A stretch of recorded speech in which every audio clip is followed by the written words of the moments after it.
നിങ്ങൾ അറിഞ്ഞായിരുന്നോ?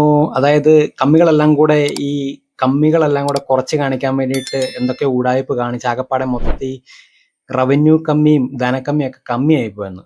അതായത് വിജയൻ കമ്മിയും ബാലഗോപാലൻ കമ്മിയും കൂടെ ഈ റവന്യൂ കമ്മിയും ധനക്കമ്മിയും കൂടെ കമ്മിയായിട്ട് കാണിക്കാൻ വേണ്ടിയിട്ട് മുഖ്യമന്ത്രിയുടെ ദുരിതാശ്വാസ നിധി എന്ന് പറഞ്ഞിട്ട് പണ്ട് നമ്മളൊരു സംഭവം ചെയ്തിട്ടില്ലായിരുന്നു. അത് ആടിനെ വിറ്റ പൈസ പാത്തുമ്മ അടച്ചത്, കാപ്പിക്കുരു ഏലമൊക്കെ വിറ്റിട്ട് കുറെ ആൾക്കാർ പൈസ അടച്ചത്, പിന്നെ നമ്മളോട് പല പ്രോഡക്റ്റിനും പല സാധനങ്ങളും നമ്മൾ വാങ്ങിക്കുമ്പോൾ എക്സ്ട്രാ ഇതുപോലെ ദുരിതാശ്വാസ നിധി എന്നുള്ള പേരിൽ ഒരു ചെറിയ ₹1 എങ്ങാണ്ട് ടാക്സ് എന്തോ പരിപാടികളൊക്കെ അന്ന് ചെയ്തിട്ടുണ്ടായിരുന്നു എനിക്ക് തോന്നുന്നു. അതല്ലാതെ നമ്മൾ കൊടുത്ത പൈസ ഉണ്ടല്ലോ ദുരിതാശ്വാസ നിധി എന്ന് പറഞ്ഞത്, പിന്നെ സർക്കാർ ജോലിക്കാരുടെ നിന്ന് മേടിച്ച പൈസ, ഇങ്ങനെയുള്ള പൈസയ്ക്കകത്ത് ഒരു 262 കോടി നൈസായിട്ട് എടുത്തിട്ടാണെങ്കിൽ സഞ്ചിക്കകത്തല്ല, സഞ്ചിത നിധിക്കകത്തോട്ട് അങ്ങോട്ട് ഇട്ടു. സഞ്ചിത നിധി എന്ന് പറഞ്ഞാൽ ട്രഷറിക്കകത്ത് അങ്ങോട്ട് ഇട്ടു. അപ്പൊ എന്തിനാ ഇട്ടെന്ന് വെച്ചാൽ ഈ പറഞ്ഞ പോലെ എന്താ ഇപ്പൊ റവന്യൂ കമ്മിയും ധനക്കമ്മിയും ഒക്കെ കറക്റ്റ് ആണെന്ന് കാണിക്കാൻ വേണ്ടിയിട്ടേ കുറച്ച് കാണിക്കാനോ കൂട്ടി കാണിക്കാനോ അങ്ങനെ എന്തോ ഒരു സംഭവമാണ് ഇവന്മാർ ഈ പറഞ്ഞുകൊണ്ടിരിക്കുന്നത്. എന്താ പറയുന്നത് നമുക്ക് നോക്കാം. ഒന്നാമത് ഈ നാട്ടിൽ കമ്മികളൊന്നും ഇല്ല, അതിന്റെ കൂട്ടത്തിൽ ഉള്ള കമ്മിയും കൂടെ ഇവന്മാർ കുറച്ചോണ്ടിരിക്കാന്ന് എനിക്ക് തോന്നുന്നത് കേട്ടോ. ഇപ്പം 2024-25 ഓഡിറ്റിലാണ് പറഞ്ഞത്. അതായത് ആ ഓഡിറ്റ് ചെയ്യുന്ന സംഭവം എന്ന് പറഞ്ഞാൽ CAG എന്ന് പറഞ്ഞിട്ട് അങ്ങോട്ടൊരു പരിപാടി. ആ CAG എന്ന് പറയുന്ന പരിപാടി എല്ലാ സംസ്ഥാനത്തിനും ഉണ്ട്. കേന്ദ്രത്തിന് ഈ പറഞ്ഞ എന്തോ ഒരു ഓഡിറ്റ് നടക്കാറുണ്ട്, ഫിനാൻഷ്യൽ റിലേറ്റഡ് എന്തോ ഓഡിറ്റ് നടക്കാറുണ്ട്. അതായത് നമ്മുടെ സാമ്പത്തിക ക്രയവിക്രയങ്ങളൊക്കെ കറക്റ്റ് ആണോ, അല്ലെങ്കിൽ വക മാറ്റി ചെലവഴിച്ചിട്ടുണ്ടോ, എന്തെങ്കിലും തട്ടിപ്പൂടായ്പ കാണിച്ചിട്ടുണ്ടോ എന്ന് അറിയാൻ വേണ്ടിയിട്ട് എല്ലാ വർഷം തോറും തോന്നുന്നു സാമ്പത്തിക വർഷങ്ങളുണ്ടല്ലോ, ഇത് ഈ പറയുന്ന മാർച്ച് ഒക്കെ കഴിഞ്ഞിട്ടൊക്കെ വരുന്ന ഒരു സംഭവമില്ല, അന്നേരത്തേന് ക്ലോസ് ചെയ്യുന്നൊക്കെ പറഞ്ഞ് നമ്മൾ ബാങ്കിലൊക്കെ കേട്ടില്ല. അങ്ങനത്തെ പരിപാടി. ആ പരിപാടിക്ക് ആ ഒരു സമയത്തെ സാമ്പത്തിക കാര്യങ്ങളൊക്കെ ഇവര് ഓഡിറ്റ് ചെയ്യും. അപ്പൊ അങ്ങനെ ഓഡിറ്റ് ചെയ്തപ്പോഴാണ് ഈ CAG എന്ന് പറയുന്ന പരിപാടിക്ക് മനസ്സിലായത് ഈ കമ്മികളെല്ലാം കൂടെ എന്തോ കമ്മികൾ കുറച്ച് കാണിക്കാൻ വേണ്ടിയിട്ട് എന്തോ ദുരിതാശ്വാസ നിധിക്കകത്തുനിന്ന് വെട്ടിപ്പും തട്ടിപ്പും ഒക്കെ നടത്തിയിട്ടുണ്ടെന്നുള്ളതാണ് പറയുന്നത്. ഈ പറയുന്ന ഇത്രയും വൃത്തികേടൊക്കെ കാണിക്കാൻ ദുരിതാശ്വാസ നിധിക്കകത്തൊക്കെ കൈയിട്ട് വാരി തിന്നിട്ട് ഈ പറയുന്ന അപ്പുറത്ത് പോയിരുന്നിട്ട് പ്രതിപക്ഷ കുണാണ്ട്ര എന്ന് പറഞ്ഞിട്ട് ഈ അത് പോയി ഇത് പോയി എന്ന് പറയാൻ ഈ നാറിക്കൊക്കെ നാണമില്ലെന്നുള്ളതാണ് എനിക്ക് ചോദിക്കാനുള്ളത്. പോട്ടെ, സാരമില്ല, ഇനിയിപ്പോൾ എന്തെങ്കിലും ആട്ടെ. ഏതായാലും നമുക്ക് ആ ചെറിയൊരു വീഡിയോ ക്ലിപ്പും ബൈറ്റ് ഒന്ന് കണ്ടിട്ട് വരാം. ഇനിയിപ്പം ബൈറ്റ് കാണുമ്പോൾ മനസ്സിലായി, ഞാൻ പറഞ്ഞ മനസ്സിലായില്ല. മൊത്തത്തിൽ കമ്മിയായോണ്ട് കൺഫ്യൂഷൻ ആകപ്പാട്. ഇവന്മാരും കമ്മികൾ, ഈ അതിന്റെ കൂടെ ധനക്കമ്മി, റവന്യൂ കമ്മി, അത് കമ്മിയായിട്ട് കാണിക്കുന്നു. ബൈറ്റ് കണ്ടിട്ട് വരാം. പിണറായി സർക്കാരിനെതിരെ CAG മുഖ്യമന്ത്രിയുടെ ദുരിതാശ്വാസ നിധി ക്രമരഹിതമായി മാറ്റി 262 കോടി സഞ്ചിത നിധിയിലേക്ക് മാറ്റിയെന്ന് CAG. റവന്യൂ കമ്മിയും ധനക്കമ്മിയും കുറച്ചു കാണിച്ചെന്നും CAG റിപ്പോർട്ട്. വിശദാംശങ്ങൾ സവാദ് മുഹമ്മദ് നൽകും. സവാദ്, ഈ ഒന്നാം പിണറായി സർക്കാരിലും ഈ കിഫ്ബിയുമായി ബന്ധപ്പെട്ട് CAG റിപ്പോർട്ട് ഉണ്ടായിരുന്നു. രണ്ടാം പിണറായി സർക്കാരിൽ എന്താണ് CAG റിപ്പോർട്ടിന്റെ ഉള്ളടക്കം? അഞ്ജിത, 2024-25 സാമ്പത്തിക വർഷത്തെ കേരളത്തിന്റെ സമ്പദ് വ്യവസ്ഥയെ ഓഡിറ്റ് ചെയ്യുന്ന റിപ്പോർട്ടാണ് CAG ഇന്ന് നിയമസഭയിൽ സമർപ്പിച്ചിട്ടുള്ളത്. ആ റിപ്പോർട്ടിൽ പറയുന്ന ഏറ്റവും പ്രധാനപ്പെട്ട കാര്യം എന്ന് പറയുന്നത് മുഖ്യമന്ത്രിയുടെ ദുരിതാശ്വാസ നിധി. മുഖ്യമന്ത്രിയുടെ ദുരിതാശ്വാസ നിധി എന്ന് പറയുമ്പോൾ ആ തുക മറ്റ് ഫണ്ട് പോലെയല്ല, ജനം സംഭാവന നൽകുന്ന ഒരു ഫണ്ടാണ്. അപ്പൊ ആ ഫണ്ട് മറ്റൊരു കാര്യത്തിനും വകമാറ്റാൻ പാടില്ല. അതായത് സർക്കാരിന്റെ പൊതു അക്കൗണ്ടിലേക്ക് മാറ്റാൻ പാടില്ല എന്നുള്ളതാണ് ചട്ടങ്ങൾ പറയുന്നത്. എന്നാൽ 262.06 കോടി രൂപ സർക്കാരിന്റെ പൊതു ഖജനാവിലേക്ക്, സഞ്ചിത നിധിയിലേക്ക് ക്രമരഹിതമായി വകമാറ്റി എന്നൊരു കണ്ടെത്തലാണ് CAG ഇത് നടത്തുന്നത്. ഇത് ചെയ്തത് റവന്യൂ കമ്മിയും ധനക്കമ്മിയും, അതായത് സർക്കാരിന്റെ സാമ്പത്തിക എക്കണോമിക് പെർഫോമൻസിന്റെ ഏറ്റവും വലിയ അളവുകോലാണല്ലോ എത്രത്തോളം ധനക്കമ്മിയുണ്ട്, എത്രത്തോളം റവന്യൂ കമ്മിയുണ്ട് എന്നൊക്കെയുള്ളത്. അപ്പൊ ആ ധനക്കമ്മിയും റവന്യൂ കമ്മിയും കുറച്ചു കാണിക്കുന്നതിന് വേണ്ടിയുള്ള ഒരു നടപടിയുടെ ഭാഗമായിട്ടാണ് ഇങ്ങനെ ക്രമവിരുദ്ധമായി ഈ ദുരിതാശ്വാസ നിധിയിൽ നിന്നും 262 കോടി രൂപ 262 രൂപ ധനക്കമ്മിയും റവന്യൂ കമ്മിയും കുറച്ച് കാണിക്കാൻ വേണ്ടിയിട്ട് വക മാറ്റി അങ്ങോട്ട് അഡ്ജസ്റ്റ് ചെയ്ത് മാനേജ് ചെയ്ത് ഇട്ടു എന്നുള്ളതാണ് ഇവർ പറയുന്നത്.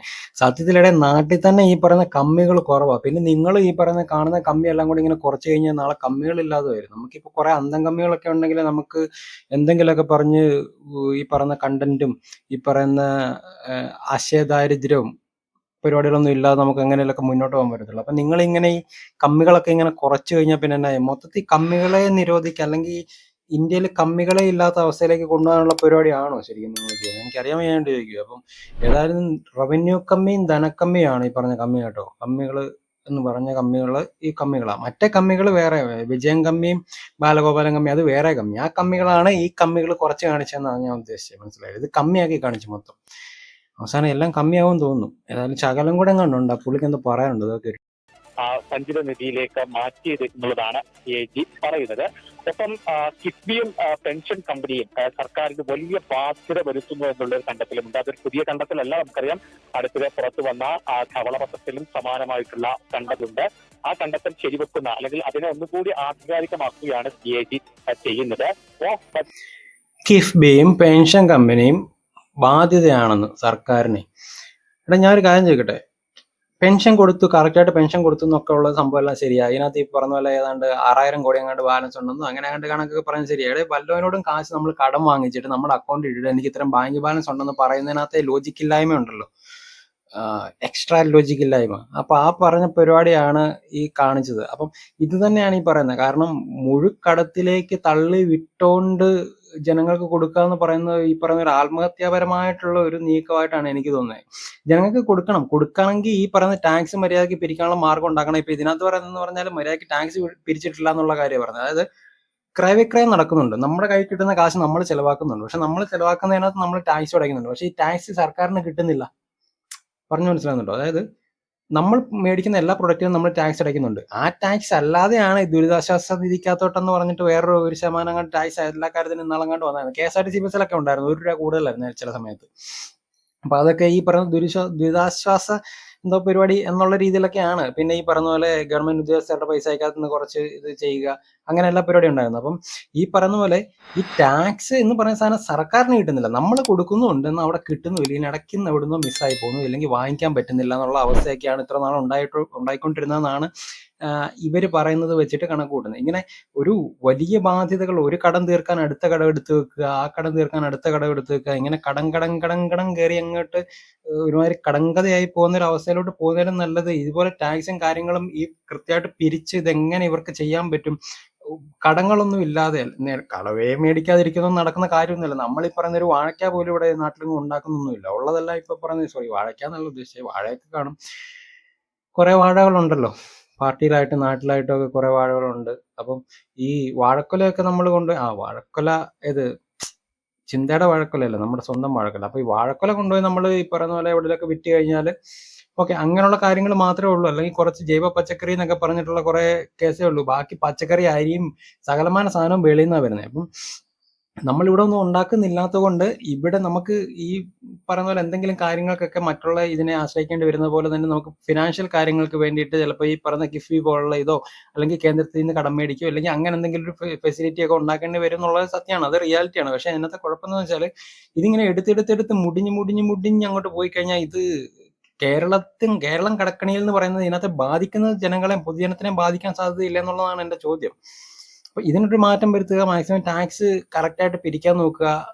കാരണം അത് ഗവൺമെന്റിന് കിട്ടേണ്ട പൈസയാണല്ലോ. അപ്പൊ നമ്മളാണ് കൊടുക്കുന്നതെന്ന് പറഞ്ഞാലും നമ്മളിത് ഗവൺമെന്റിന് കിട്ടാൻ വേണ്ടിയിട്ടാണല്ലോ കൊടുക്കുന്നത്, അല്ലാതെ ഈ പറയുന്ന കടക്കാരന് ഇച്ചിരി അവൻ നന്നായിക്കോട്ടെ എന്ന് ഓർത്ത് കൊടുക്കുന്നൊന്നും അല്ല. അപ്പൊ കടയിൽ നിന്നാണോ ഇത് പോകുന്നത്, അല്ലെങ്കിൽ ഈ കടയിൽ നിന്ന് കറക്റ്റ് മീൻസ് ഒരു കടക്കാരനാണെങ്കിൽ പോലും അവൻ കറക്റ്റ് ടാക്സ് അടയ്ക്കുന്നുണ്ടോ, അല്ലെങ്കിൽ അവൻ ടാക്സിനകത്ത് വെട്ടിപ്പ് നടത്തുന്നുണ്ടോ?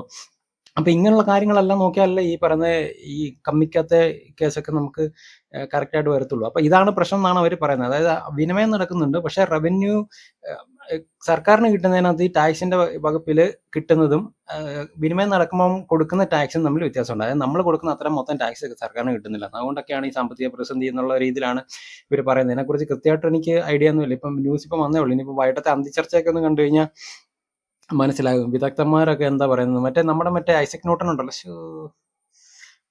ഐസക് ന്യൂട്ടൺ അല്ലല്ലോ, തോമസ് ഐസക്, പുള്ളി പറയുന്ന മറ്റേ സംഭവമല്ലേ, ശാസ്ത്രജ്ഞനാണല്ലോ, സാമ്പത്തിക ശാസ്ത്രജ്ഞൻ. പുള്ളിയൊക്കെ വൈകിട്ട് വന്നിരുന്ന് എന്താണ് സ്പീച്ച് നമുക്ക് നോക്കിയിട്ട് വന്നിട്ട് ബാക്കി ഞാൻ സ്പീച്ചാണ്.